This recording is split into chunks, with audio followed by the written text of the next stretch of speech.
Pessoal, então, iniciando aí a gravação da nossa aula, a gente vai falar hoje sobre como que vamos instalar o Java na nossa máquina. Isso daí é muito importante para a gente. A gente tem que aprender a preparar o ambiente de trabalho, faz parte. Tem algumas soluções que você pode usar online. Para o segundo semestre é totalmente tranquilo se você tiver essa possibilidade aí de usar apenas online ou utilizar apps em celular. O ruim é a digitação no celular, fica meio complicado, mas é possível, não deixa de ser possível. Já no caso específico para o terceiro semestre ele já começa a demandar algumas coisas que talvez, né, pode ser aí que algumas ideias online não tenham suporte. Eu vi algumas bem restritas, bem simples, né? Mas tem algumas que são bem elaboradinhas, dá para fazer algumas coisas até que legal, tomaria aí tranquilo, seria totalmente possível, né? Teria total capacidade de abarcar até o terceiro semestre da faculdade. Já o quarto semestre, ele funciona, mas o problema aí seria a quantidade de memória que você tem disponível nas ideias online, né? E isso daí pode ser um problema. A gente precisa ter aí um pouquinho de memória para executar uns testes de esforço, mas tirando isso daí, o resto dá para fazer online também. É, começa a ficar um pouco complicado para depurar, para ver resultados, mas a gente consegue ainda fazer. Do mais, eu ainda sou muito favorável a você, se possível e se for né, dentro das capacidades de cada um, instalar a ferramenta, né, de desenvolvimento na máquina local para poder programar. Independente se notebook, netbook, existe aí uma grande sacanagem falando que o Java é pesado, que não sei o quê, que você precisa ter um maquinão para rodar. Você não precisa. Se tua máquina consegue rodar o Windows, a gente vai conseguir programar em Java tranquilo com as ideias que eu vou sugerir. Novamente, é uma sugestão, deixo claro, eu sempre comento isso daí, não é uma obrigatoriedade a utilização do que eu sugiro. Eu utilizo o que eu sugiro porque eu acho que é mais leve e eu acho que tem essa vantagem daí. Então, eu sugiro uma ideia gratuita, ela é open source, tem para várias plataformas, como a gente vai verificar, e dá para fazer isso daí. Mas primeiro, antes de tudo, né, a gente precisa entender alguns detalhes que são importantes para que a gente consiga desenvolver o Java. Vou compartilhar uma tela e vamos ver aí o que a gente tem de interessante. Vamos ver aqui. Eu estou compartilhando com vocês agora uma, uma máquina virtual com o Windows 10. Não sei qual versão do Windows 10, deve ser uma 18, ou 17 ou 18, alguma coisa, 1804. Mas o importante é ela estar aqui. Eu já copiei os arquivos de instalação para cá, para a gente não perder tempo aguardando o download, que poderia ter alguma intermitência na rede, que não é o objetivo. Então já está aqui salvo. Eu preciso mostrar apenas uma coisa nessa ideia. Abrindo o prompt de comando, aqueles que ainda não viram, se você digitar CMD, também dá o mesmo resultado. CMD é a contração de command, que é o nome do aplicativo que executa essa janelinha preta aí do DOS. Esse prompt de comando daqui, ele é muito interessante, a gente vai utilizar ele algumas vezes durante o curso, então também cabe algumas conversas e algumas falas sobre ele. Essa máquina virtual daqui, eu utilizo ela justamente para mostrar a instalação do Java, para tanto ela não tem o Java instalado, né? Não tenho nada de Java, literalmente nada. Ela foi instalado o Windows, depois que instalou o Windows, eu acho que eu só copiei os arquivos para dentro dela, só isso, não tem nada. Então ela está bem inicial, bem crua. A primeira coisa que a gente faz ao iniciar o processo da instalação do Java é verificar o que nós temos de Java instalado. Existem dois comandos que a gente precisa ter em mente. O primeiro é o próprio comando Java. Então, JAVA, Java, normal, Java, sem nada. Se você já escrever esse comando e dar um Enter no final, então você tecla o Enter, ele vai falar que o Java não existe. O comando Java, ele é o responsável por executar os nossos programas. Então, quando você criar um programa em Java, quem roda o programa em Java é o comando Java. Então, o comando Java vai rodar os programas que a gente desenvolver e compilar. Isso daqui é muito interessante, porque ele não tem. O Java por si só pode existir em algumas máquinas, que aí é o caso de existir o JRE instalado, o Java Runtime Environment, o ambiente de rodar o Java. Então, já que é um ambiente de rodar, esse cara daqui pode ter instalado. Se você quer ter certeza que você não está preparado para desenvolver, você tem que testar um segundo comando. Ele é o Java C, que é o Java Compiler.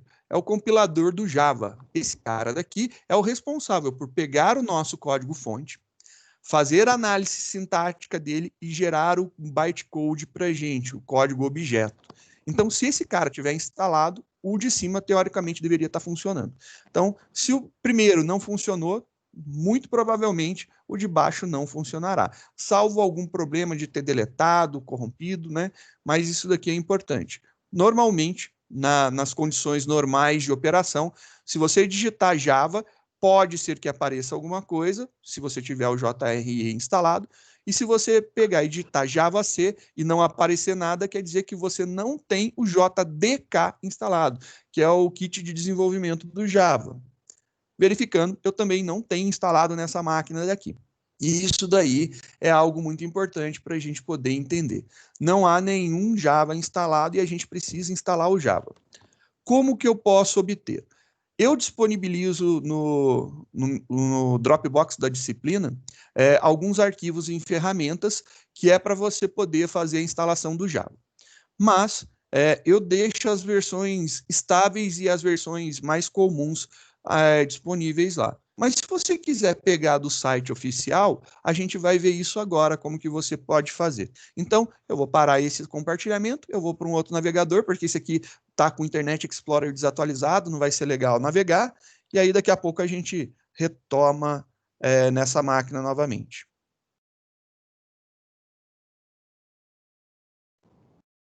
Tô com dó do computador.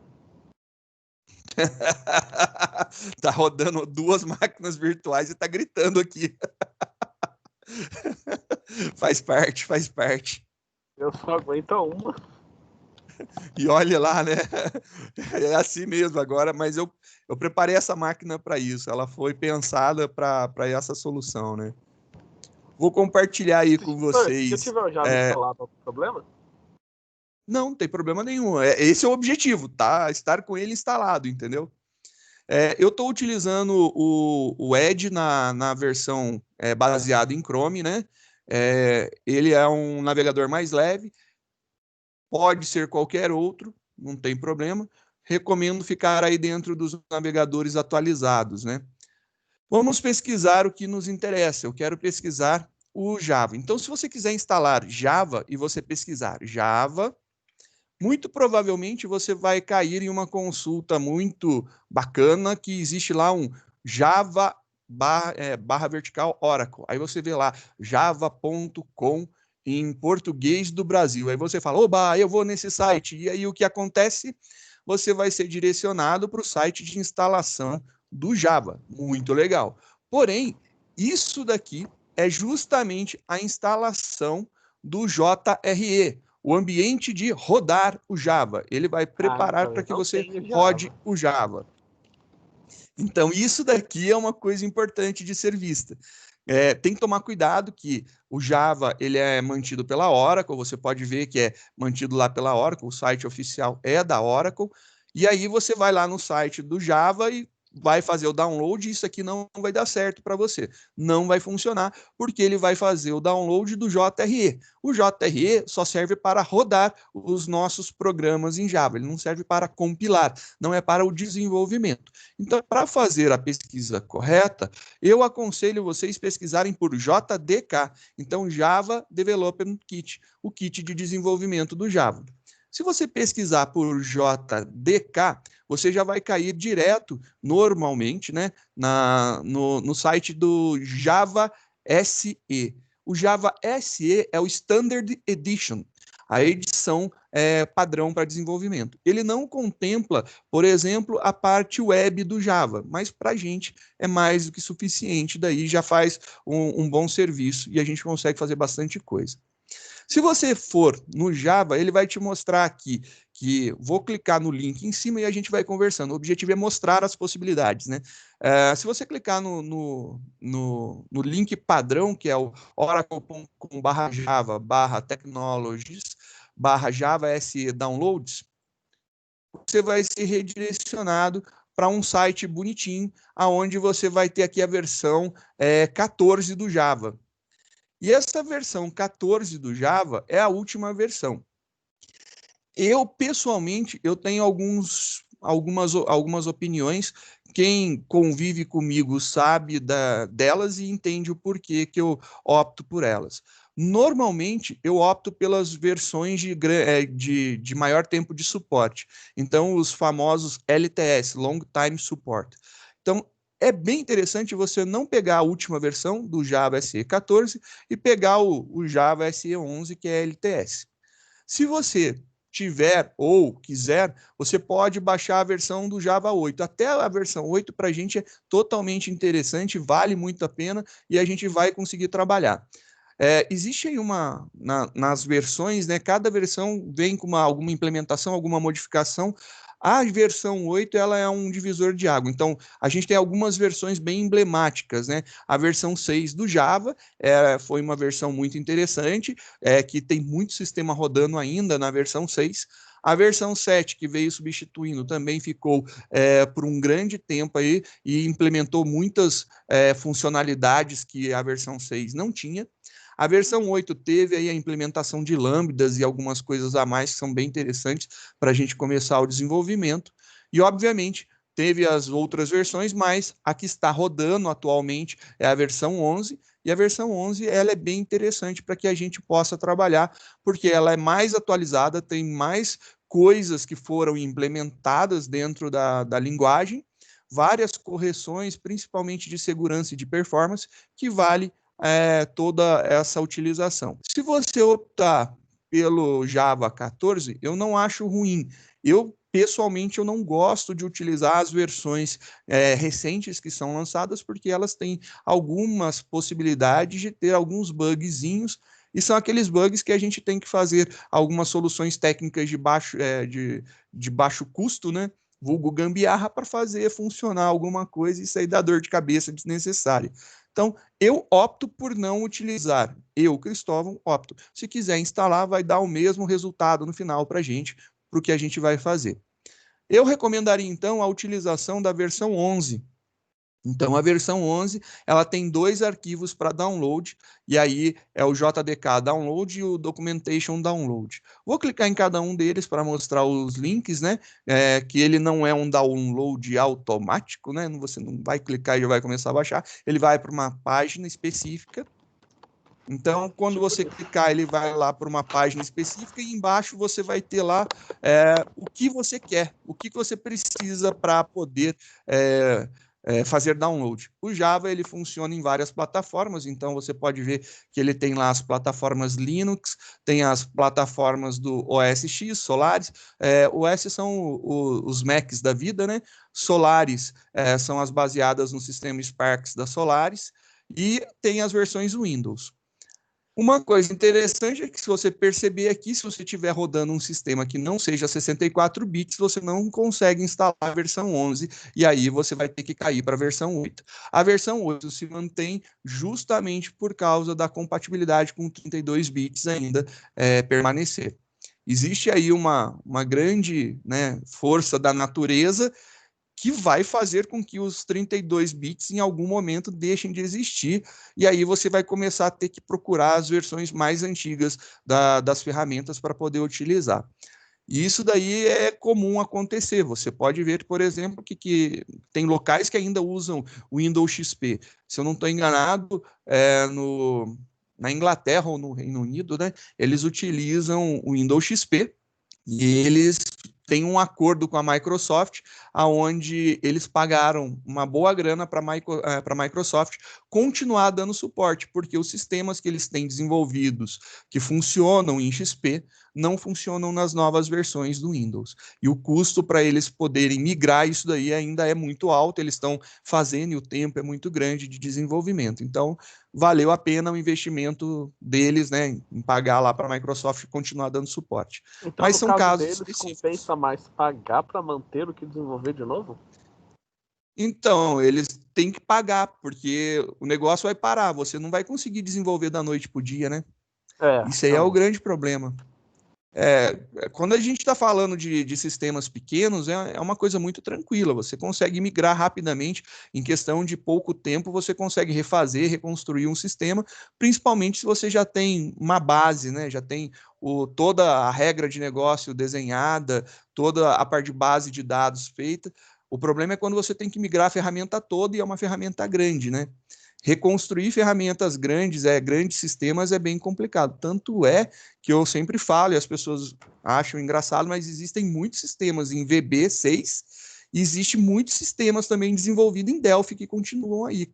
E eles funcionam porque não vale a pena o custo de recriar. É muito alto. Até surgir uma nova solução, ser criada uma nova solução em uma linguagem mais nova que esteja sendo atualizado, isso daí é comum. Então, faz parte dos processos evolutivos do desenvolvimento de sistemas. Não deveria, né? A gente deveria pensar em compatibilidade, atualização, possibilidade de migração, mas também envolve muita parte do negócio, né? Então, o negócio por trás aí, que é o capitalismo, o dinheiro, faz com que algumas coisas, né, aconteçam de uma forma um pouco diferenciada. Mas aqui você terá, por exemplo, a possibilidade, se você tiver uma máquina 64 bits, a possibilidade de fazer o download do instalador do JDK. Lembrando que quando você instala o JDK, ele já vem embutido o JRE. É bem bacana isso daí, porque você não precisa fazer a instalação de um e depois do outro. Então fica aqui o local do link. Para fazer a instalação, né, fazer o download da IDE que a gente vai utilizar, eu Tem que recomendo a fazer IDE login. do Dini. Ele pede para fazer login, exato. Aí cria o login, faz, mas o login não tem custo nenhum, pode ficar numa Nice aí, super tranquilo. Eles pedem para você se autenticar para eles poderem controlar a quantidade de pessoas que utilizam, que fazem o download. É essa a ideia deles. Se você quiser, então, utilizar uma ideia um pouco mais robusta, eu recomendo. É interessante você ter instalada, mas não quer dizer que você precisa ter somente uma IDE. Nas minhas máquinas, normalmente, eu tenho, quando a máquina é Windows, eu tenho alguns programas que eu gosto de utilizar. Por exemplo, o Dini, eu uso tanto no Windows como no Linux. Eu já usei bastante o JCreator no Windows. Eu instalo o Visual, o VS Code, né? Eu instalo também o NetBeans. Eu instalo várias ideias, eu gosto de experimentar. Instalo NetBeans, instalo também o Eclipse, instalo o IntelliJ IDEA. Para a gente que é da universidade, que tem institucional, a gente pode pegar a versão community. A JetBrains permite o download e utilização da versão community. Então, a gente, com nossos e-mails institucionais, a gente consegue fazer o download numa boa, sem custo nenhum. É uma ideia que eu gosto bastante, é uma ideia interessante, mas essas ideias que eu falei, as últimas, elas são as mais pesadas. As mais leves são o Dini, o JCreator e o VS Code, né? São ideias mais leves. Tem algumas particularidades aí, algumas pessoas gostam de programar no Atom, no Sublime, até no próprio Notepad++, eu já tive aluno que tinha gosto pela utilização do Notepad++, e ele tem a possibilidade da criação de macros, né? E aí criou-se dentro dele as macros de compilação. Então ele compilava numa boa, rodava, é gosto do freguês. Eu acho que sempre é interessante a gente experimentar sabores diferentes, tanto de sistemas operacionais, como de linguagens de programa, como de IDEs, para a gente ver como é que é, né? Como é que funciona. Então fica aí a ideia do que fazer. Para fazer o download da IDE que eu estou falando que é gratuita e seria interessante vocês experimentarem, só pesquisar pelo nome Geany. Se você pesquisar, o primeiro link normalmente cai lá no link do Geany.org. Ele é um projeto open source, então ele é sem custo também. Além de código aberto, ele é gratuito, né?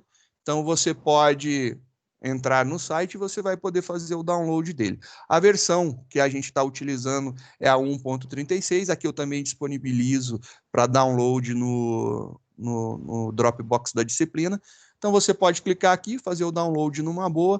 Ele também tem as possibilidades de ser adicionado alguns plugins, dá para fazer algumas coisas, mudar aí a interface de branco para uma interface dark, né? Eu Lembra muito pessoalmente, Code. então, lembra. Agora tá lembrando mais ainda, né? Eu pessoalmente eu utilizo há tanto tempo a versão clarinha que para mim não faz tanta diferença. Eu não percebo. E uma experimentação que eu fiz, eu acho que para as apresentações de aula, a interface clara é mais visível e fica mais tranquilo de ser visto a letra, o código que está escrito, né? Por isso eu mantive, eu optei por não ir para a opção Dark dela, mas dá para experimentar aí, não tem problema nenhum. Esses são os dois locais que eu recomendaria para vocês. Vou mostrar algumas coisas que acontecem quando você pesquisa lá por JDK. Isso. Vamos pesquisar aí por JDK. O JDK, às vezes, pode te mandar para alguns locais estranhos. Aqui eu vou falar algumas coisas. Toma cuidado quando você vai pegar de alguns sites diferentes. Então, toma cuidado, não baixa aqui, né, no Softonic. Toma cuidado. É conselho de amigo. Fica esperto para ver se você não está indo para um local não oficial. Eu recomendo sempre buscar. Eu estou mostrando para vocês que tem essas possibilidades, porque normalmente você pode cair nesse caminho estranho, né? Vou mostrar aqui o JDK8 para vocês darem uma olhadinha. Ele cai no mesmo site, no mesmo layout, né? Esse daqui eu acho bem interessante também. Só que a diferença dele agora é que para o Windows ele tem aqui as versões x86, que são os 32 bits, né? Então, para quem tem algum sistema operacional 32 bits, aí você tem necessariamente que instalar a versão 8 do Java. Fica aí a dica, então, caso você não tenha uma máquina com um sistema operacional de 64 bits. Esse daqui eu vou parar, já fiz o download de antemão, já copiei lá para a nossa máquina virtual e eu vou dar continuidade a partir de agora por lá. Então, vou parar esse compartilhamento aqui e a gente volta na outra máquina para a gente poder continuar aí com a brincadeira. Senhor, Diga. o senhor está utilizando o Linux, o senhor costuma baixar as suas IDEs pelo Snap, pelo Flatpak, AppImage ou pelos repositórios oficiais? Repositórios oficiais, cara, tudo eu instalo pelos apts da vida, apt ou apt-get e faço a instalação. No caso do Oracle, no Linux tem que instalar, você pode fazer a instalação do Java Oracle, né, do Java da Oracle, ou senão você pode escolher o Open, o JDK também, que aí você tem algumas bibliotequinhas. Tem um site que eu gosto muito, na verdade um blog, o blog do Erivaldo, eu acho que é Erivaldo, se eu não estou enganado. Eu sempre acho lá os nomes, porque eu, sinceramente, eu não vou lembrar, porque depois de instalado, normalmente eu fico anos com a mesma máquina instalada. Eu uso, como eu falei, eu gosto de usar as versões LTS, né?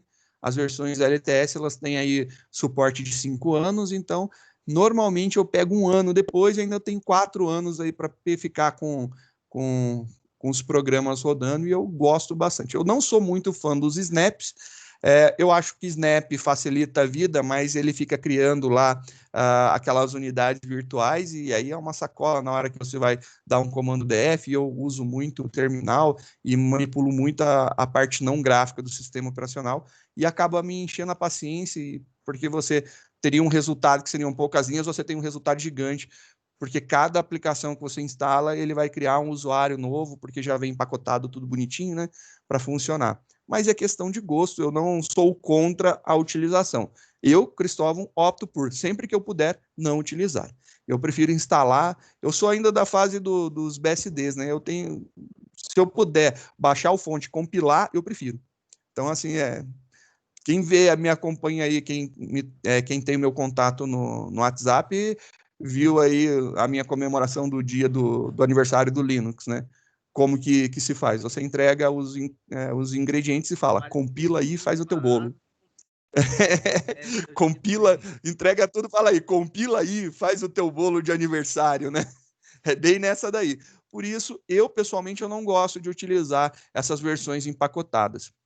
Os flaps eu evito utilizar. Quando eu preciso utilizar, eu utilizo snaps. Então, eu tô seguindo por isso daí, por enquanto. Eu tomo cuidado também com repositórios, eu procuro em mais de um local para ver se é um repositório oficial, porque é uma das fontes de contaminação do Linux, é você adicionar um repositório fake e aí tentar instalar alguma coisa e ele instala uma aplicação que tem o mesmo nome da verdadeira, porém ela vem contaminada. Então eu sempre procuro repositórios em vários sites, eu pego o endereço, pesquiso novamente, é um tempinho a mais, mas eu acho que é uma proteção interessante. Tanto é que eu falo para vocês, dificilmente a gente pega vírus quando utiliza Linux, né? Mas eu também, no Windows, eu não pego vírus, porque eu sou muito restritivo nas coisas. Eu não clico em qualquer link, eu sou chato para ver se o cara manda lá, sei lá, tô no WhatsApp, o cara tá lá, até no próprio celular, manda algum link daquele tal de TikTok lá, eu não clico, manda link encurtado, né, os bit.lys da vida lá, eu não clico. Se ninguém falar que o negócio está certo, que deu ok, normalmente eu não clico, porque eles podem fazer aquela técnica do homem no meio, né? Aí faz um redirecionamento, instala alguma coisa, te redireciona para o site original. Eu tenho aí as minhas restrições, eu sou bem xarope quanto a essas coisas.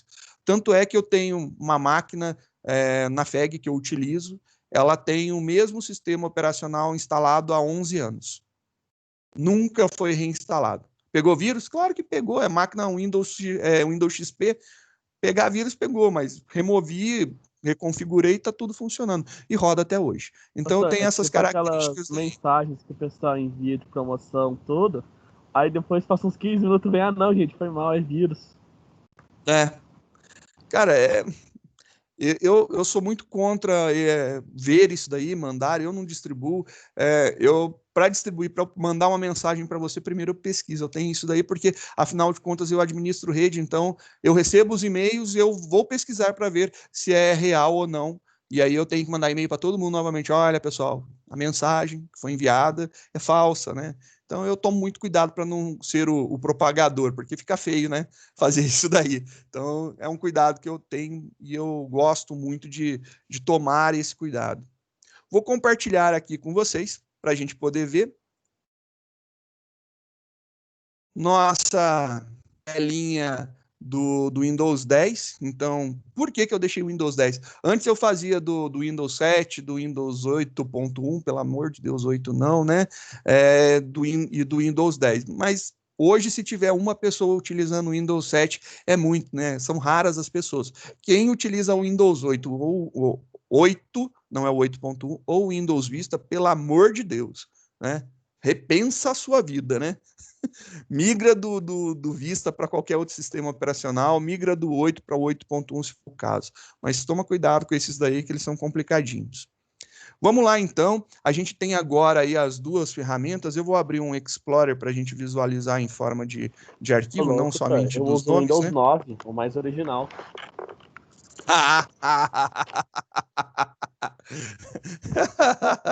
Adorei. O Windows 9 foi perfeito.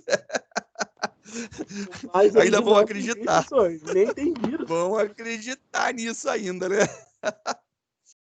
Perfeito, perfeito. Vamos lá, então. Aqui a gente tem os 3 arquivos que estão na área de trabalho. Essa máquina é uma máquina 64 bits. Se você quiser descobrir se sua máquina é 32 ou 64 bits, você pode clicar com o botão direito no computador, então em este computador, botão direito, vai lá em propriedades Em propriedades, ele vai abrir uma janelinha para você, contendo as informações do sistema. Você pode ver que essa máquina daqui, tá aqui, ó, tipo de sistema. Sistema operacional de 64 bits com um processador de 64 bits. Então, tanto o hardware como o software são 64 bits. Por que que eu estou falando tanto hardware como software? Porque existe a possibilidade de você ter uma máquina fisicamente de 64 bits, mas você está rodando um sistema operacional de 32. Tem essa possibilidade. Então, já que existe essa possibilidade, eu sempre gosto de comentar isso daí. Você tem que ver se o teu sistema operacional ele é de 64 ou de 32 bits. É isso daqui que é importante. O hardware para a gente não faz diferença, porque se você tiver um hardware de 32, com certeza você não instala um sistema de 64. Então, isso daí matou. Mas o contrário pode ser verdade. Se você tiver um hardware, a parte física, que suporta 64 bits, ele pode ter um sistema de 32 rodando sobre ele. É desperdício, né? Dá para se falar um monte de coisa, de problemas aí, mas não é o objetivo da aula e nem da disciplina. Então, você viu aqui que teu sistema operacional ele é de 64 bits, beleza, então a gente pode instalar essa versão que foi feito o download aqui. No caso, a versão 11 do Java, ela é LTS, por isso que eu optei por ela. Vamos instalar então esse cara.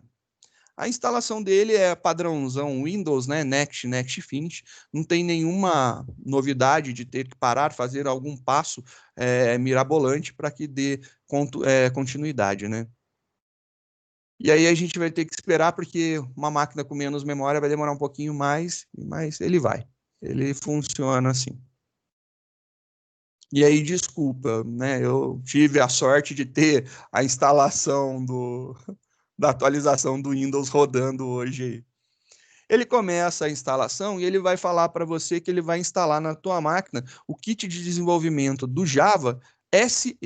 Por que que a gente tem o SE? A gente tem algumas possibilidades, né? O Java, inicialmente, ele tinha 3 versões, ME, SE e EE. Então, quando era ME, era o Micro Edition, né, que era a versão para o mobile ou para dispositivos de poucos recursos de memória. Por exemplo, sei lá, a tua TV, um smartwatch, né, desenvolvimento lá para, sei lá, para tua geladeira, qualquer device que rode Java, né? E aí o SE, ele tem aí a possibilidade de programação, ele funciona muito bem, mas ele não vem com a parte web que é pertencente ao Enterprise.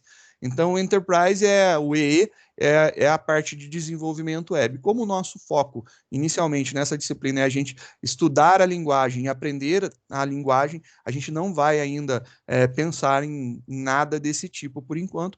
O SE é bem menor que o EE e responde bem à nossa demanda e à nossa necessidade.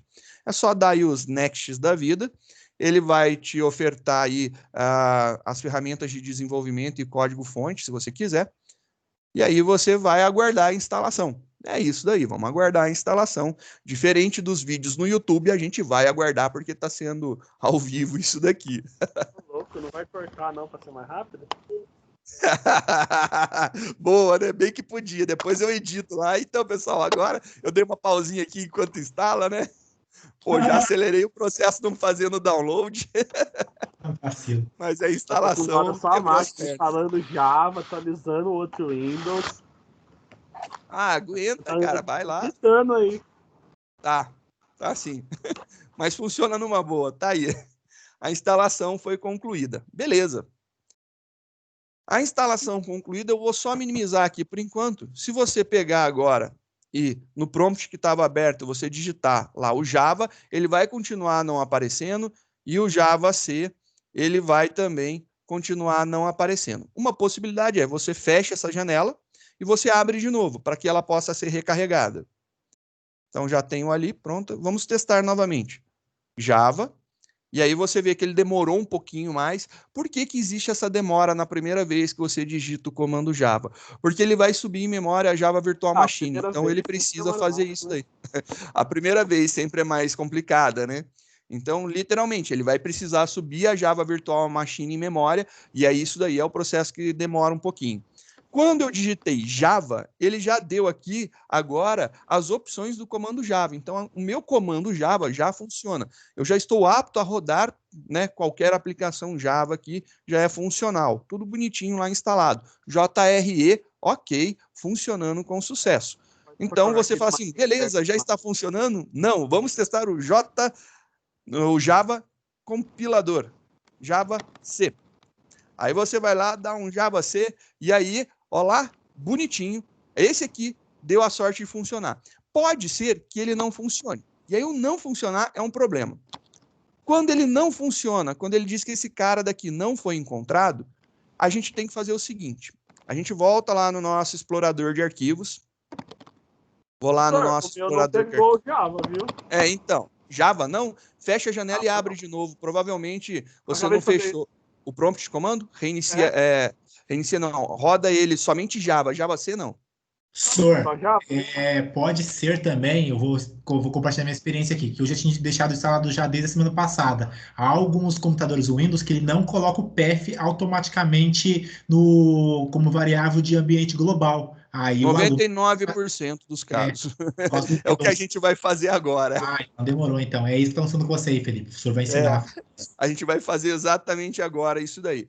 Você abrindo o teu navegador, né, o teu Windows Explorer, novamente a gente vai clicar com o botão direito sobre o computador, propriedades, e aí a gente vai cair novamente naquela janelinha que está lá mostrando se o nosso sistema operacional é de 64 ou 32. Na lateral, ele tem algumas opções. A última opção é configurações avançadas do sistema. Clicando em configurações avançadas do sistema, ele vai abrir para você essa janelinha daqui. E nessa janelinha, se você for lá no avançado, a abinha avançado, for lá embaixo, em cima do botão OK e do cancelar, você tem variáveis de ambiente.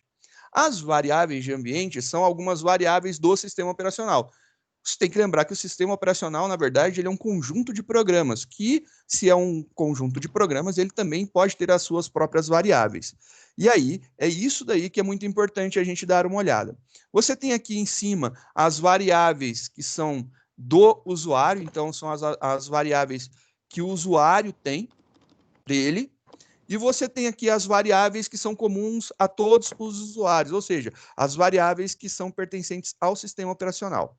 Se você olhar aqui embaixo, você vai ver todas as variáveis. Existe uma variável mágica, que essa daí existe em todos os sistemas que eu já mexi até hoje, que ela se chama path, que é a tradução do inglês para o português, você poderia traduzir ela como caminho, né? Ela é uma variável que ela tem algumas funcionalidades bem interessantes, né? Qual que é a função do path? Quando você digita um comando em algum lugar, e aí a gente, por exemplo, está aqui no prompt comando, eu estou aqui dentro da pasta do usuário. Se eu digito um comando e ele aparece, por exemplo, eu vou colocar aqui calc. Para abrir a calculadora. Era para abrir.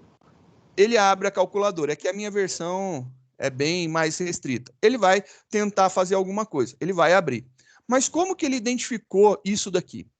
Bem, existe uma técnica que é feita.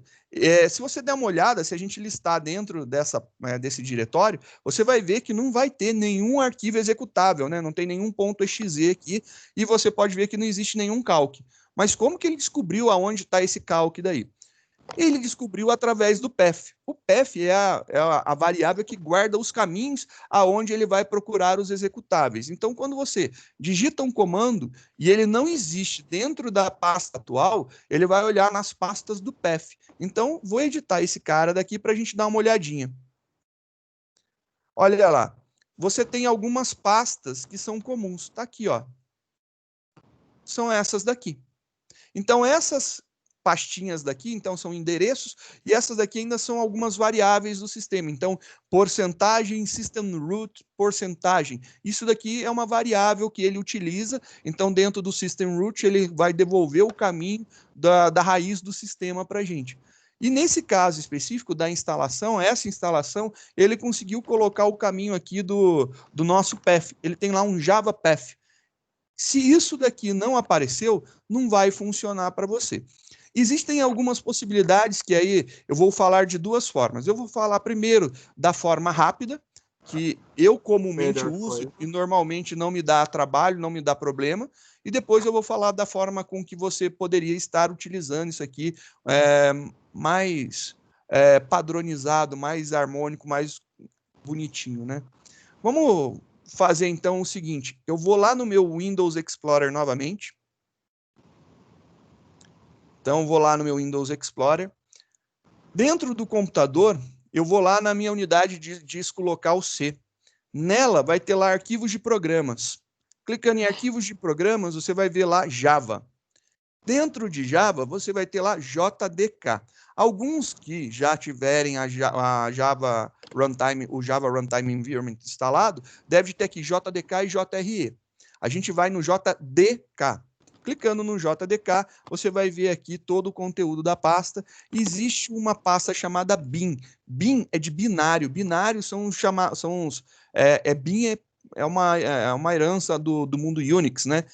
São os executáveis. Quando você ouvir falar que roda o binário de alguma coisa, você está rodando o executável de alguma coisa. Então, o binário, a pasta bin, é aquela que contém os executáveis. Dentro dela, você pode ver que existe um monte de coisa, e aí ela tem um monte mesmo, né? E o que nos interessa é a gente procurar uns tais de Java e Java C. Olha ali, tem um tal de Java e um tal de Java C. São esses dois caras. Se você encontrar a pasta e dentro da pastinha tiver esses dois caras daqui, com certeza você está no local correto. Então, o que você vai fazer nesse momento? Se você identificou esse local, essa pasta, você vai clicar nela lá na barra de endereços. A barra de endereços você vai pegar e copiar esse endereço daqui. Então, eu vou copiar o endereço. Copiei. Dei um Ctrl C nele. Você vai voltar lá naquela janelinha que a gente estava e você vai colocar novo. E vai colar aquele endereço lá. Normalmente é C:/Program Files, /Java, /JDK e o número da versão dela, /bin. Se você fizer isso, clica aqui, ele está lá salvo agora, ele está em último lugar. Isso daí é um problema algumas vezes. Você vai pegar e mover esse cara para o primeiro. Então você vai mover ele lá para cima. Moveu ele lá para cima, belezinho, ó, ele ficou no primeiro lugar. Imaginando que você não tenha essa linha aqui de baixo. Então, essa daqui foi lá para cima. Se você sair dando ok, ok, ok, ok, então ok, ok, aí ok, aí você tem que fechar tudo, fecha, fecha, e você precisa fechar, porque se você deixar aberto e você executar o comando novamente, não vai funcionar. Eu preciso fechar as aplicações, porque a variável de ambiente ela é lida na hora que a aplicação é carregada. Então, eu preciso carregar a aplicação novamente. Então, eu preciso rodar novamente a minha aplicação para que ela seja atualizada. Nisso daí, se você for lá e digitar lá o CMD, você vai ver que agora o Java continua rodando e o Java C ele também vai estar executando. Se isso daí deu certo, parabéns, era aquilo dali que era necessário. Só isso daí. É necessário fazer esse pulo do gato aí, que é configurar, então, para que o Java seja reconhecido pelo sistema operacional. Na versão mais nova, normalmente funciona. Na versão 8, às vezes, eu tenho pausas que acontecem aí muito estranhamente, que ele não consegue colocar esse Java path no path do sistema operacional. Outra possibilidade, né? Então, vou fazer novamente o mesmo processo. Agora, é uma outra possibilidade. Estou fazendo uma segunda forma. Então, vamos ver aí a segunda forma que pode ser realizada. Opa. Vamos de novo lá nas propriedades, configurações avançadas do sistema, variáveis de ambiente, e aí a gente vai pegar e vai criar uma variável chamada Java_Home. Tudo com letra maiúscula. É um nome padronizado, então é bom seguir da mesma forma. Se você colocar lá embaixo novo, então ele vai pedir para você, olha, o que você quer colocar aqui? Qual que é o nome da sua variável? O nome dela é Java_Home. Então, esse é o nome da nossa variável que estamos criando agora. E o conteúdo dessa variável, o valor dessa variável, é o mesmo valor que a gente tinha lá, só que sem a pasta bin. Isso aí é comum chegar até a versão da JDK que a gente está utilizando. Feito isso aí, a gente dá um ok. Pronto. Nesse momento, olha só que legal, a gente tem o Java Home nosso lá. Agora, o que eu faço? Eu vou pegar e colocar essa variável no path. E é isso daí que a gente vai fazer. Então, a gente vai pegar lá no path, editar ele. Eu vou apagar essa primeira linha somente para a gente fazer novamente. Então, fingindo que não tem e fingindo que essa aqui não está presente, você vai criar um novo. Como que eu faço referência a uma variável aqui? Para fazer uma referência variável é dentro de porcentagem, que nem está ali em cima. E a gente escreve ela exatamente como ela está escrita lá. Java, tudo em letra maiúscula, underline, home. Esse cara daqui, ele está apontando para a pasta de instalação do Java. Se eu quiser que ele consiga executar, eu tenho que colocar /bin. Esse é o padrão da instalação e configuração do Java. Então, você normalmente vai ver vídeos e vai ver roteiros e vai ver em livros que é assim que deve ser feito. Cria lá o Java Home, coloca o caminho até a JDK, e aí você vai lá no path, coloca lá a sua variável de ambiente, /bin, e aí beleza, esse cara está lá. Eu ainda recomendo para você, move esse cara lá para cima. Por quê? Porque se você tiver alguma outra aplicação que instalou Java em uma outra versão, você pode ter problema de compatibilidade ou ter mais de uma versão.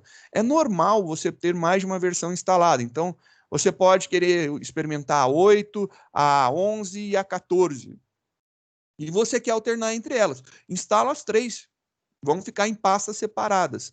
E cada vez que você instala, você vai ter que atualizar, se você quiser que ela seja o padrão do teu sistema, você muda somente a variável Java Home, e aí aponta para a JDK que você está querendo utilizar. Simples desse jeito, tranquilo de ser feito. Fiz isso daí, eu vou desfazer porque eu não tenho essa necessidade, mas seria dar ok, fecha tudo, abre tudo de novo e vai funcionar. Como eu já tenho aqui a minha variável, eu vou simplesmente apagar essa daqui, não há necessidade para eu manter ela aqui para a gente. Então, eu vou apagar essa daqui, porque eu não preciso, que já está funcionando. Então, só para continuar aí a nossa brincadeira, vamos agora fazer a instalação do Dini. Eu vou instalar o Dini, pode ser qualquer outra IDE, é gosto, né? Eu falo que experimente IDEs diferentes. Saiba utilizar ideias diferentes. É muito legal as experimentações. E use aquela que melhor condizer com sua realidade, com sua vontade, com seus gostos. Né? Eu tenho amigos que com o hardware. Isso aí eu concordo totalmente. Eu tenho amigos que são fãs do Sublime. Eu tenho um outro cara, eu conheço uma única pessoa que é fã do Atom, mas o cara é fã do Atom de uma forma absurda. Usa o Atom e todas as funcionalidades dele, programa muito e gosta muito de usar. Eu tentei usar o Atom, eu não me adaptei muito bem. Eu ainda gosto das ideias mais simplesinhas, por isso eu opto por essa aqui, é bem leve também, por isso da recomendação. Nenhum problema usar o Code? Bah, pode usar o VS Code sem problema nenhum, tranquilo. A instalação desse cara daqui é bem pequenininha, sossegadinho, olha lá. É uma ideia bem leve, bem tranquila. Eu estou falando dela porque eu estou utilizando ela nas aulas, então por isso que eu estou fazendo essa recomendação. Mas as outras ideias também, tudo tranquilo, dá para usar numa boa, sossegadinho. E o legal é que, se tiver o Java configurado corretamente, você instalou esse cara daqui, ele vai funcionar sem nenhum problema, que é o padrãozão, né? Fechei. Esse cara daqui agora está instalado, vou executar ele. Podia ter marcado lá o run, mas quis somente para finalizar. A IDE é bem simplória, é bem simples mesmo, né? Tá aqui a carinha dela. É isso daqui que a gente vai utilizar. Só a título de curiosidade, lembrando, eu estou em uma máquina virtual, né? O meu Dini aqui agora está num Linux, vamos ver aí como que ele está. Vamos ficar esperto com a minha quantidade de memória, que está acabando. Aí o ambiente do Dini é muito similar, né? Então a gente tem aí... Aí a gente tem... A RAM é o limite, eu já falei isso ontem. A RAM é o limite. E aí você tem lá, tanto para Windows como para Linux, como para Mac, você pode ter aí a utilização da sua IDE favorita aí, que no meu caso é o Dini, tá aí tranquilo. Para utilizar o Dini, a gente vai começar da seguinte forma. Eu vou continuar por aqui no Windows para mostrar para vocês alguns detalhes, né? Você clicou na setinha para baixo, você vai ver aqui a possibilidade de arquivos com que ela trabalha. Ela tem algumas possibilidades. Então, ela trabalha ela consegue identificar códigos HTML, PHP, Ruby, Text, HTML5, C, CPP, C++, né? Qualquer variação do C, D, Java, Python, Vala, Erlang e Pascal. Ela identifica e colore o código, não quer dizer que ela consiga compilar, você tem que ter o compilador, né, instalado, que foi o que a gente fez anteriormente, a gente foi lá e instalou o compilador do Java. Eu clico agora aqui em main Java, ele já vai criar para mim uma classe prontinha para a gente utilizar. Esse arquivo daqui foi o arquivo que ele nos deu, então ele tem uma mensagem inicial aqui, esse aqui é um bloco de comentários. Inicialmente, você tem aqui barra asterisco, asterisco barra, e o que tiver entre o barra asterisco e o asterisco barra são comentários, é um bloco. Você pode escrever várias linhas sem precisar comentar cada uma delas. Ele, por padrão, a IDE, por padrão, vai colocando esses asteriscos na linha. Isso aqui não faz diferença nenhuma. Então, você tendo esse asterisco aqui ou não na frente da linha, não vai fazer diferença. Isso aqui é simplesmente para deixar mais bonitinho o teu código. Nesse caso, eu vou apagar tudo isso daqui. Eu apaguei. O que a gente vai ter agora é isso daqui. Esse trecho de código que está escrito aqui é o trecho de código inicial para a gente. Tomemos alguns cuidados, pelo amor de Deus, né? Aqui está sem espaço título com acento no i. Pelo amor de Deus, novamente, eu imploro para tudo quanto é coisa mais sagrada nessa vida. Linguagem de programação, a gente não declara nada com acento, nada com caracteres especiais, pelo amor de Deus, lembre-se disso. A gente não está utilizando linguagens à la Microsoft. Então eu deixo bem claro. Tudo junto ainda, para ficar mais fácil. Tem que ser. Então a gente tem aí algumas regras de nomeação, a gente vai conversar, mas, por exemplo, eu vou fazer o nosso primeiro programa muito interessante. Eu vou fazer o meu Olá Mundo. É o primeiro que eu vou fazer aqui. Então, eu vou salvar esse cara. Então, eu vou lá no arquivo salvar como e eu vou dar um nome para ele. Olá, sem espaço, mundo, com M maiúsculo.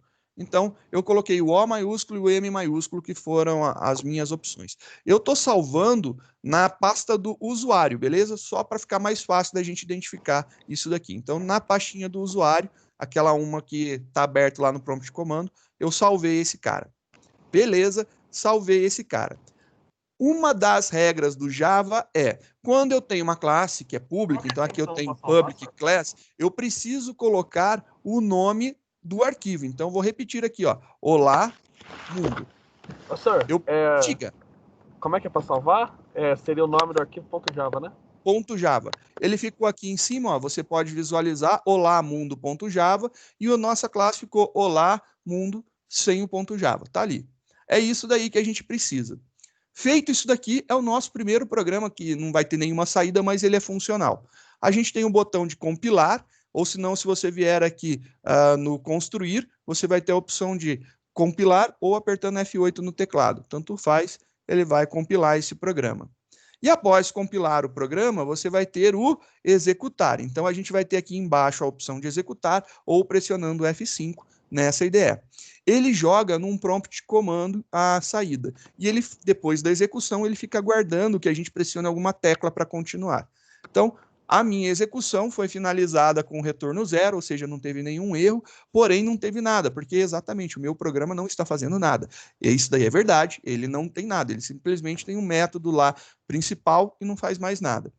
Vamos ver arquivos, não vamos nos importar com código por enquanto. O que eu quero ver é o que ele produz para a gente. Então, vou abrir lá um Windows Explorer e ver a pastinha que eu coloquei os dados, né?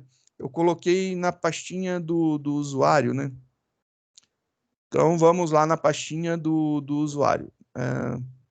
Tem que ir no C2 pontos, usuários, aluno. E aí, aqui, eu tenho 2 arquivinhos, ó. Esses 2 arquivinhos aqui são os arquivos que a gente criou.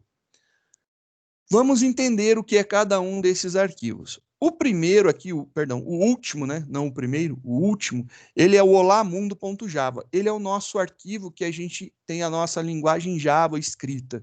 E o nosso olamundo.class é a classe compilada desse arquivo daqui. Então, esse arquivo, ele tem uma classe chamada olamundo. Então, essa classe daqui, quando ela é compilada, ela gera aqui um olamundo.class. Isso daqui são o entendimento básico. Agora eu vou mostrar para vocês algumas coisas. Por exemplo, o ponto .class eu posso apagar. Eu vou apagar o ponto .class. Apaguei. Eu só tenho o ponto .java lá, bonitinho. Eu vou compilar, vou deixar aqui janelado, né? Para que a gente possa visualizar. É ruim não ter as bordas de aderência, eu acho que eu tirei isso daí dessa versão. Agora eu vou compilar, então vou lá pressionar o F8 ou o botãozinho de compilar. Se o meu código-fonte não tiver nenhum erro, na hora que eu compilo, ele vai lá e gera o arquivo .class para mim. É isso daí que ele faz. Beleza, então. Novamente, eu vou apagar esse cara. Eu apaguei. Agora, eu vou inserir aqui um erro. Por exemplo, eu escrevi olá, espaço mundo. Esqueci, escrevi olá, espaço mundo. Vou compilar esse cara. Na hora que eu compilo, ele vai jogar aqui embaixo na IDE uma mensagenzinha de erro para a gente, olha lá. E ele está falando aqui, Java C, olá mundo.java no diretório users aluno. Correto, é onde realmente está salvo. Olá mundo.java, erro na abertura, na expectativa de uma chave, aqui, ele tinha expectativa que abrisse uma chave aqui, por causa do espaço, ele não consegue entender esse tar desse espaço aqui no meio do caminho. E aí, ele não gerou para você o ponto .class, beleza? Ele não gerou o ponto .class para você. E aí você se esquece que ele não gerou e você tenta executar. E aí, quando você tenta executar, a gente tem um erro. Então, eu gosto de começar mostrando os erros que a gente comete aí. Você vai ter lá, error, could not find or load main class olá mundo. Ele não pôde, né, encontrar ou carregar a classe principal olá mundo. Diga. Tira uma dúvida, como é que executa o Java no VS Code? Porque eu só fiz Java e no VS Code, quando eu instalei, cara, ele tem lá um playzinho, eu apertei o playzinho, ele compilou e executou. Ah, tá, achei, tá no cantinho, verdade. Ele tem lá um playzinho, e aí ele joga na janelinha embaixo, né? É que eu nunca usei o Code, eu usei o Eclipse. Sim. Java, eu tenho problemas com o Eclipse, não sei porquê. A versão que eu usava sempre dava pau no Linux que eu estava usando.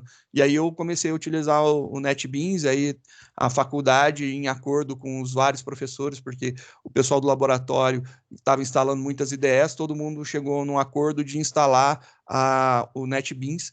E eu pedi, pelo amor de Deus, deixa o Genie ou o JCreator instalado, eu preciso deles, porque é mais leve, né?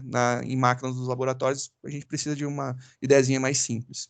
Mas, retomando, ele gerou aqui o nosso primeiro erro, então ele teve um problema que foi causado por uma exceção que foi gerada, e ele fala que essa exceção se chama Class Not Found Exception, ou seja, é uma exceção que não foi encontrada uma classe, né? E essa nossa classe é a nossa classe executável olá mundo. Esse é um erro comum que acontece quando a gente faz alguma coisa, então a gente pegou, corrigiu o nosso problema. Se a gente tentar, e o Java ele separa, né, dependendo da IDE, ele separa o processo de compilar do processo de executar. Quando ele separa os dois processos, se você não compila, você está executando a versão anterior. Então tem que tomar cuidado com isso daí. Se eu tentar, por exemplo, né, executar agora, eu vou obter o mesmo problema. Ele não resolveu para mim, ele não compilou. Eu preciso ir lá e compilar o meu programa. Beleza, meu programa agora foi compilado com sucesso. Você pode ver que aqui no lado a gente tem o arquivo .class que foi criado. E aí, maravilha. E aí você vai executar esse cara. Então vamos lá novamente, executar, e aí você vai ver que ele executou, não deu erro nenhum. Vou colocar um comando aqui, que muita gente gosta de reclamar por causa do tamanho dele, mas faz parte da brincadeira. System.out.print escreve certo, né? Pelo amor de Deus, print ln, e a gente vai escrever alguma coisa aqui. E para não fugir do nosso primeiro programa, né? Olá, mundo. Então, eu escrevi aí o nosso primeiro programinha em Java, que ele vai imprimir na tela a mensagem Olá, mundo. O Java, ele é muito, né, é cheio de coisas para fazer um pouquinho. Então, para que eu possa escrever um Olá, mundo no Java, sair um Olá, mundo na tela, eu tenho que criar uma classe, eu tenho que ter um método principal e eu tenho que ter essa linha gigante aqui, que é a linha de impressão. É o system, out, de saída, né? Então, eu vou pegar o sistema, vou jogar na saída dele uma impressão que o LN é line, né? Eu vou pular de linha ao final. Eu vou imprimir isso daqui e ao final eu pulo de linha. Se eu tentar executar, vou executar esse programa, ele não vai mostrar nada. E é óbvio que não vai mostrar nada. Por quê? Porque eu não compilei. Então ele está executando a versão anterior. Ou seja, ele encontrou um ponto class lá com o mesmo nome da classe e ele executou esse cara. Eu preciso, então, atualizar. Vou lá, compilo, ele vai compilar e vai mostrar para a gente, olha só, belezinha, compilado aqui, nosso programa está funcionando, foi compilado com sucesso, não foram encontrados erros de compilação e agora eu vou executar. Está lá a execução acontecendo. Bonitinho, agora nós temos nosso Olá Mundo aqui, ó, tudo belezinha, Olá Mundo acontecendo. Tá aí, a gente fez o nosso primeiro programa. Vamos agora colocar um erro. Por exemplo, você escrever um system com S minúsculo.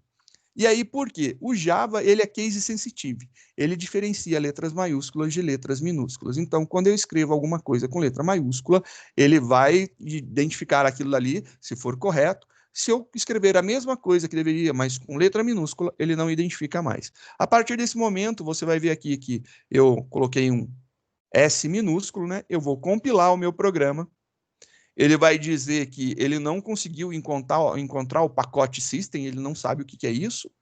E aí eu vou tentar executar e ele vai rodar a versão anterior. Eu estou batendo em cima disso daí para você entender que ele sempre pode conseguir executar a versão anterior, porque ela está salva lá no na nossa pastinha, né? Então, olha lá, o arquivo está aqui, bonitinho, salvo. Então, se ele está salvo aqui, sempre que ele tentar executar, ele vai pegar essa versão. Tem que tomar cuidado para não bancar bobeira aí. E isso daí faz com que a gente fique mais atento. O Java tem uma saída, né, de erros que normalmente é muito legal, ajuda bastante, identifica bem os erros. Obviamente tem alguns erros que a gente precisa ter contextualização um pouco mais teórica, entender um pouco mais de programação para a gente poder identificar o que é, né, quem disparou aquele problema dali. Então, isso daí é uma das características da linguagem. Nesse momento aqui, então, a gente consegue fazer uma impressão. Vamos colocar aqui um S maiúsculo, né? Perdão, né? Vamos corrigir. Olha lá, meu S maiúsculo, system.out.println, line, e aí entre parênteses, entre aspas, eu coloco o texto que eu quero que seja impresso e no final eu tenho lá um ponto e vírgula. Vou compilar esse cara, compilado, bonitinho, ele atualiza aquele ponto class lá, e aí agora eu posso executar esse cara e ele vai aparecer aqui bonitinho, atualizado.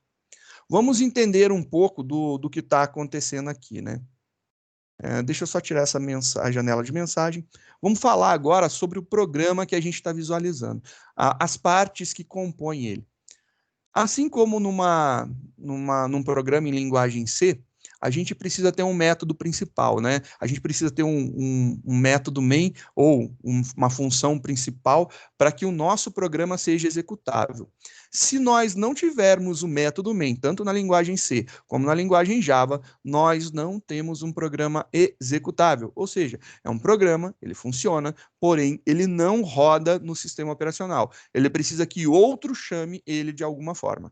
É isso daí. O método main, no Java, ele é bem completo, né? Tem vários detalhes importantes e conforme a gente vai estudando, a gente vai entender cada uma dessas partes daqui. Ele tem muita coisa, então as pessoas normalmente acham muito chato isso daqui. Mas ele é um método público, então isso aqui é importante. Por que é público? Esse público, a gente tem aí 4 visibilidades dentro do Java, alguns autores dizem que são 3 visibilidades e 4 estados, né? mas são 4 possibilidades que nós temos aqui. Eu tenho o private, eu tenho a visão default, que é sem nada escrito, eu não tenho nada, então seria alguma coisa desse tipo, não ter nada escrito. Eu tenho o protect e eu tenho o public. A gente vai trabalhar muito com public por enquanto. Então, público quer dizer que eu posso enxergar isso aqui de qualquer lugar. Então, qualquer lugar pode enxergar esse cara. Estático quer dizer que ele pertence à classe. Ele não pertence ao objeto que é gerado. Aí a gente vai ter que entender orientação objeto. Entenda que pertence à classe. Void é vazio. Ele está falando assim, ó, o método principal, o método main, quando ele é executado e ele finaliza, ele não retorna nada. Aí você fala assim, como assim? Peraí, não retorna nada? Opa, pera aí, parou. Eu tô vendo aqui, ó, programa saiu com código 0. Então, ele retornou alguma coisa. Então, o programa saiu com código 0, não foi o método. O método, ele não retornou nada. Então, aqui, o meu programa, o Olá Mundo, a classe Olá Mundo, ela retornou dizendo para o sistema operacional, dizendo que ocorreu tudo bem, tá tudo jóia. Mas o meu método main, não. O meu método main, ele não retornou nada. Void, vazio, nada. Buraco negro, né? Esse cara daqui não retorna nada. E aqui eu tenho uma string. String é uma cadeia de caracteres. Então, quando eu quero escrever uma palavra, eu não tenho um array de char, eu tenho uma string. E aí, isso daqui que a gente escreveu é uma representação de string. A gente vai ver mais os tipos aí para frente. Mas eu tenho um array, e aí lá, ó, designação de array. E eu tenho uma variável chamada args. E aí você fala assim, ah, tá, então eu preciso sempre escrever dessa forma? Não, você pode escrever aqui qualquer coisa. E aí você fala assim, ah, isso não funciona. Não, funciona assim, eu não estou brincando, não. Então eu compilo, funcionou, eu rodo, ele continua funcionando normalmente. Então, esse carinha que vem na frente aqui do string abre e fecha, ele pode literalmente ser qualquer coisa. Normalmente você vai ver lá args, de argumentos. Alguns, né, tem arg0, né? Depende da ideia que você está utilizando. Pode ser qualquer coisa aqui. Por padrão da linguagem Java, né, você vê lá, ele coloca args, de argumentos. Mas pode ser qualquer palavra. É uma variável que está sendo criada ali do tipo array de string. Então, é isso daí que é importante. E o que, que ela faz? Esse cara daí é importante. Ele está aí por algum motivo. Ele, né, se não tivesse necessidade, esse cara, obviamente, não precisasse estar aqui, seria sim o método main. E não é, o método main, ele tem esse cara daqui. Quando a gente precisa fazer uma comunicação, passagem de valores do sistema operacional para dentro do nosso programa, a gente utiliza esse args. Então, ele é o caminho para a gente poder chegar dentro do nosso sistema, do nosso sistema operacional para dentro do nosso programa Java. É através disso daí que a gente consegue. Eu vou mostrar algumas coisas que eu acho que são legais, né? E são alguns comandos que eu acho que são importantes. Vamos deixar esse cara, eu vou abrir aqui um prompt de comando novamente, belezinha, eu vou dar um comando dir para listar os arquivos do diretório, da pasta, e a gente consegue ver aqui, ó, que tem lá dois bonitinhos, tem dois arquivos ali, o olamundo.class e o olamundo.java. E aí eu falo para você, por que a gente digitou aquele Java C e aquele Java lá, né? Só para ver se o Java funcionava? Não, aquilo de lá funciona e é através dele que as coisas acontecem, né? Se você voltar lá na IDE, diga, amor. Eu tô tentando aqui, pelo menos no Visual Code, tá dando um erro aqui toda hora. Qual que é o erro? Calma aí, vai aparecer de novo. Já tiro o print pro senhor. Joia. Aí você pode mandar no chat, beleza? Beleza. Eu vou mostrar aqui para vocês. Eu tô tentando acompanhar e minha máquina tá em 100% de CPU. É, legal. Faz parte, a minha tá quase 100, ó. Deixa eu mostrar novamente. Dentro do Gini, tem lá a definição de comandos de construção. Você tem um tal de Java C e o nome do arquivo. Para construir, você tem os make da vida.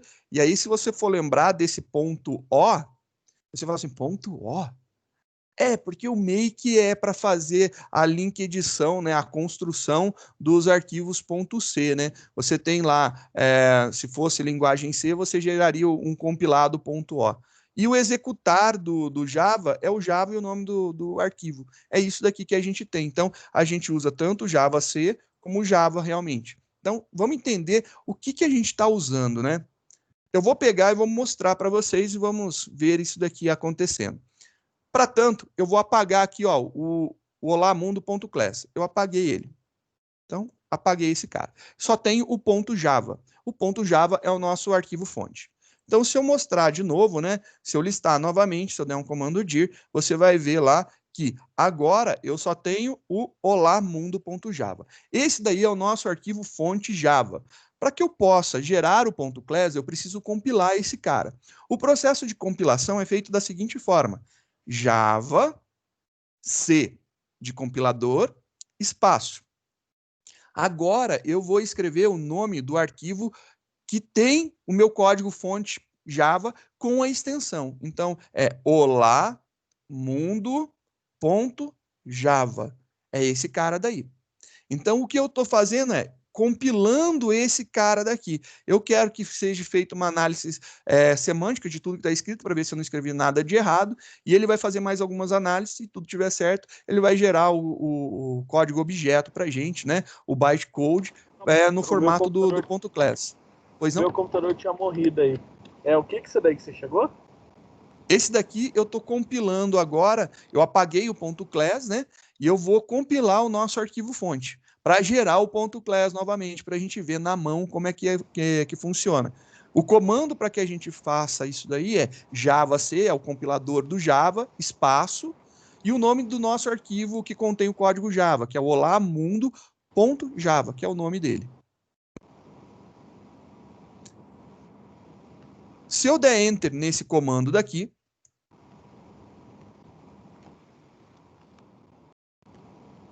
beleza, ele não deu nenhuma saída, mas ele finalizou. Vamos dar uma olhadinha aqui atrás, olha, ele surgiu o ponto .class. Ou seja, ele compilou. E aí vem o outro processo, que agora é o processo da gente interpretar esse ponto .class, né? Vamos rodar esse cara. Para que eu possa rodar o nosso arquivo compilado, eu vou utilizar o comando java, espaço, e o nome da classe que eu tenho dentro do arquivo .java. Vamos lá olhar o nome da classe. Vou abrir aqui o nosso editor, só para a gente ver. Qual que é o nome da classe? O nome da classe aqui, ó, tem um class na frente, né? Antes, né? E depois tem lá olamundo. Olha lá, class olamundo. O nome da nossa classe, então, é olamundo. Esse cara daqui que a gente precisa utilizar. E eu vou, então, pegar e digitar aqui java espaço olamundo. Tudo junto, né? Olá, mundo. E dou Enter. E aí ele imprime para a gente Olá, mundo, com uma exclamação. Note, ele não está executando o arquivo .class. Ele está executando a classe. Então, não é um .class que pode acontecer aqui. Não é isso daqui. Se você tentar rodar esse cara daqui, ele vai dar erro para você, ele vai reclamar, vai falar que ele não encontrou o método principal. O que você precisa executar é o nome da classe. Eu preciso mandar rodar o nome da classe. Não é o arquivo. É o nome da classe que eu tenho que interpretar. Note que eu estou falando para você rodar, interpretar. E aí eu falei compilar, né? Então a gente para um minutinho e a gente vai conversar sobre como que funcionam as linguagens de programação. As linguagens de programação, elas são divididas em dois grandes tipos, né? As linguagens compiladas e as linguagens interpretadas. E vocês já trabalharam com as duas linguagens, para quem já concluiu aí, quem já passou pelo primeiro semestre da faculdade, que viu lá a linguagem C. A linguagem C, ela é compilada. Você tem lá um código-fonte, que ele pode ser em C ou CPP, tanto faz, né? E aí, quando você compila, que você gera o código objeto, né?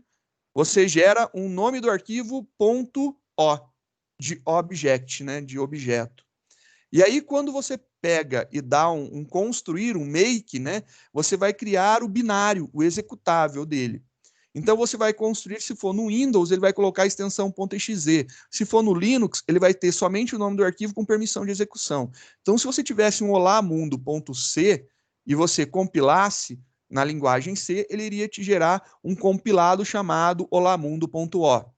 Se você desse um make no arquivo, ele iria pegar esse .o e iria gerar o executável. No Windows, ele teria como saída olamundo.exe. No Linux, ele teria um Olá Mundo sem extensão, mas com permissão de execução. É isso daí que teria. Ele compila. Quais são as vantagens de se compilar? O compilador é uma coisa muito interessante, porque quando você passa o seu arquivo pelo crivo do compilador, ele vai verificar se não existe nenhum erro de semântica, de sintaxe no teu código. Ele vai verificar se você escreveu tudo certo. Se tiver tudo certo, se tiver tudo bonitinho, ele pega e fala assim, ó, ok, selo de compilador de garantia, você pode ir para frente. E aí, beleza, ele te gera o bytecode ou o código objeto, e aí você vai ter lá o compilado. E depois disso, você constrói e gera o executável, né? Carregando junto com ele todas as bibliotecas necessárias para que ele funcione junto ao sistema operacional. Tanto é que você pode ver que os arquivos, quando a gente cria, né, os arquivos são arquivos texto plano, então são muito pequenos. Quando você compila, ele continua pequeno. Quando você gera o executável, ele cresce. Então, de poucos K, né, de 1, 2, 5K, ele se transforma num negócio lá de 100 e poucos K. Por quê? Porque ele agrega um monte de ferramentas para que ele possa ser executado no sistema operacional. Qual que é a vantagem? Você tem um empacotado pronto que roda no teu programa, no teu sistema operacional, você leva ele para outro sistema operacional similar. Então, se você estiver no Windows, levar para outro Windows, muito provavelmente vai funcionar. Se você estiver num Linux, levar para outro, muito provavelmente também irá funcionar. Isso daí é muito legal, porque você tem um crivo anterior de execução, então você digita teu código-fonte, você verifica se o código tem erro, se ele tiver erro, ele não permite você ir para frente, e aí você fica nesse processo até você não ter mais erro, não tendo erro, gerou o código objeto ou bytecode, depois ele faz a construção gerando o executável e você tem um produto final que pode rodar em qualquer local. Legal. Então, linguagem C, vocês já experimentaram, é uma linguagem compilada. Mas também a gente tem as linguagens interpretadas, né? Por exemplo, HTML, me perdoe, né? Eu peço perdão toda vez que eu falo que você tem uma linguagem interpretada e eu falo HTML, né? Não, mas eu pedi perdão, você viu que eu pedi perdão. Na verdade, uma linguagem de marcação, não de programação. Mas funciona, ela é interpretada. Como linguagem de marcação, né? Ela funciona bem, ela é uma linguagem interpretada. Você escreve suas marcações, seus códigos com as suas marcações, e você utiliza um programa para interpretar isso daí. Você não tem um processo de compilação que gera um bytecode ou um código objeto e depois um executável, e isso daí é rodado. Não tem. Ele é o código-fonte. Tanto é que nos servidores web, nós colocamos o nosso código-fonte HTML. Quando a gente roda localmente, a gente vai ter lá um servidor local, um servidor web local rodando, a gente coloca o nosso arquivo HTML lá na base na pasta do sistema lá, que ele permite, né, a interpretação, que ele está monitorando para fazer o serviço de entrega de páginas, né? E isso daí é muito interessante, porque quando eu abro uma página no meu navegador, o meu navegador ele começa a ler linha a linha da página. E ele vai lendo linha a linha, e cada linha que ele vai lendo beleza, isso aqui é o cabeçalho da página, surge o cabeçalho da página. Beleza, agora eu vou começar o corpo, aí surge o corpo lá da página. O cara tá colocando aqui um H1, né, um texto, aí ele vai lá e coloca numa fonte grande o negócio. Aí vem lá, ele vai colocar aqui um menu, aí ele monta o menu. O cara vai colocar um link, né, vai colocar o link lá. E ele vai montando passo a passo. Ele vai interpretando. Então, ele vai analisando o teu código na medida que ele vai lendo. Então, conforme ele vai lendo, ele vai executando isso daí. É muito mais fácil, né? Porque você não precisa passar pelo crivo do compilador. E é muito mais problemático também em algumas outras demandas. Um dos problemas que nós temos, vamos falar as vantagens primeiro. A vantagem é que você não precisa de compilador. Eu pego qualquer editor de texto, escrevo um código HTML, abro o meu navegador e mando ele abrir o código fonte lá HTML, ele vai mostrar para mim o negócio interpretado numa boa. Sossegado, muito fácil, bonitinho. E é assim que ele faz. Isso aí é bem legal. Aí a gente tem vantagens e desvantagens. Vamos colocar as desvantagens de um código interpretado. Um código interpretado, ele é mais lento porque ele tem que ser lido e interpretado em real time, né? na hora que o bagulho está acontecendo. Então, eu leio o comando, eu faço ele. Eu leio o comando e eu faço ele. Eu leio a próxima linha e faço ela. Vou lendo cada linha e eu vou executando isso daí. Então, ele fica nesse processo. Eu leio, executo, leio, executo, leio, executo, leio, executo. E isso daí torna um processo mais lento. A grande vantagem que nós temos é que é bem rápido. Eu escrevo um código, abro lá e funciona. Já em contrapartida, a produção é muito rápida, né? Em contrapartida, se eu pegar uma linguagem compilada, eu posso ter alguns problemas interessantes também. Linguagem compilada não quer dizer que seja melhor. Eu preciso de um compilador, eu preciso da ferramenta que me gere o meu código objeto e faça a link edição, juntar tudo num executável. Eu preciso. Se eu não tiver isso, não vai funcionar. Então, eu tenho a demanda de ter uma ferramenta para compilar o meu código. Depois que eu compilo o meu código, ele vai pegar e juntar tudo que eu precisar. Eu preciso desse pedacinho aqui para o sistema operacional entender, dessa outra biblioteca, ele vai junto e faz um pacotão. Esse pacote daqui, ele aumenta de tamanho. E foi o que eu falei, ele aumenta de forma considerável. Enquanto a página HTML que você constrói, ela continua tendo poucos K, um executável, ele cresce porque ele precisa das ferramentas para ser executável, né? Então, ele precisa de ferramentas para que o sistema operacional, na hora que chame ele consiga resolver isso daí e fazer a execução do programa. Bem interessante, bem bacana. Porém, tem ainda alguns problemas, né? A gente pode ter problemas, por exemplo, quando eu compilo algo e eu construo para uma arquitetura, se eu pegar e colocar em um outro sistema operacional com uma arquitetura diferente, ele pode não funcionar corretamente. E aí, por exemplo, se eu estou desenvolvendo um de 32 eu coloco um de 64, pode não funcionar, e vice-versa, tá? Também pode ocorrer isso daí. Ué, mas e o HTML? Se escreve um código HTML em qualquer máquina do mundo e abre num navegador, vai funcionar. A portabilidade é absurda. Então, a gente tem aí suas vantagens e desvantagens. O interpretado, em tempo de execução, falando agora tempo de execução, ele é mais lento. O compilado é mais rápido. O compilado ele é maior, o interpretado ele é menor, né? Em kilobytes, né? Em bytes que ele está ocupando no disco. Então tem vantagens e desvantagens. E aí eu pergunto para vocês, e a linguagem Java? Ela é compilada ou ela é interpretada? Ela é um pouco das duas, né? Porque como ela não é compilada e ela também não é interpretada, e ela roda em cima do JDK, né? Que é do Java, então aí JVM.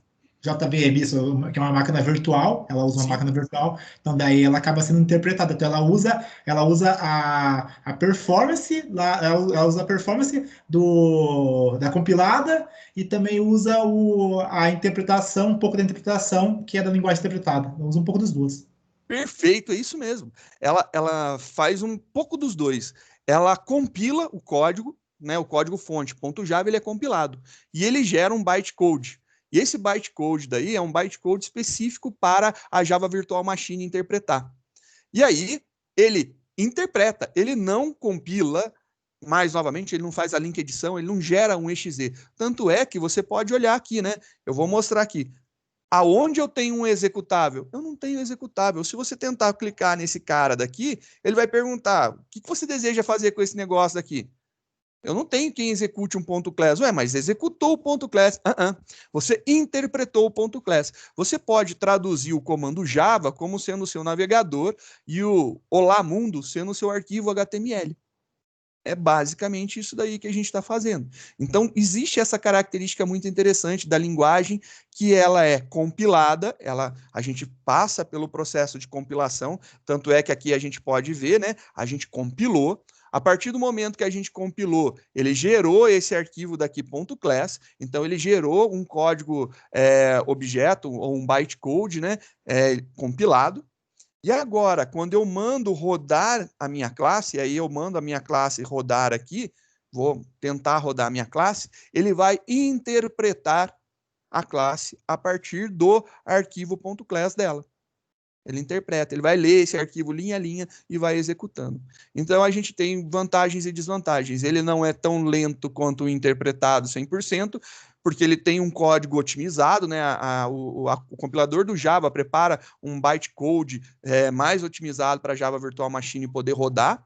E a gente tem um esquema muito legal, porque eu posso pegar esse cara daqui, que é um .class, eu posso copiar ele para minha máquina Linux, e eu posso executar ele sem me preocupar.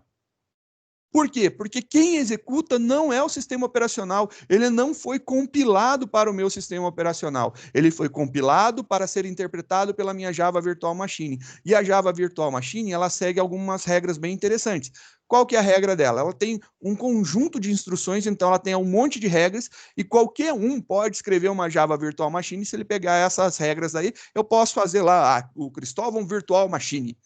Vou criar a minha máquina virtual aí para rodar. Posso. Se ele pegar aquele conjunto de especificações técnicas e implementar todos, eu consigo rodar código Java lá numa boa. Então lá eu posso pegar o meu Cristóvão Virtual Machine lá e eu vou executar códigos Java sossegado se eu implementar. Então eu posso ter para cada sistema operacional, para cada ambiente que eu criar no mundo, eu seguindo esse conjunto de especificações, eu posso ter uma Java Virtual Machine. Logo, meu código Java é portável entre qualquer sistema operacional, desde que ele tenha uma Java Virtual Machine. É isso daí, galera. Eu acho que a gente já falou bastante. Vamos dar uma pausinha para respirar, pensar bem aí no que foi falado, que foi bastante coisa. E daqui a pouco a gente retoma, tá ok? Demorou, senhor. Demorou. Senhor, aproveitando para perguntar uma outra